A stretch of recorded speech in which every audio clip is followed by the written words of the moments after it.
দিয়ে দিলাম ঘুমের ওষুধ। বেগুন ধরলেই ঘুম আসবে। এখন শুধু চোর আসার অপেক্ষা। খেলা হবে।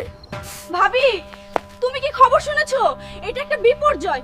কদ্দুস দাদু বেগুন ক্ষেত পাহারা দেওয়ার জন্য হালকে ভাড়া করেছে। কি বলিস? তুই সত্যি বলছিস? সত্যি ভাবি, 100%। আমি নিজে দেখছি। তাহলে তো নতুন ইদিয়া বের করতে হবে। ভাবি, ওই দেখেন হালকা ঘুমাচ্ছে। আইতেই ঠিক টাইম। চলুন গিয়ে 2 বেগ বেগুন নিয়ে সৎকে পড়ি। ও কি? এই দেখি ডিজিটাল চোর।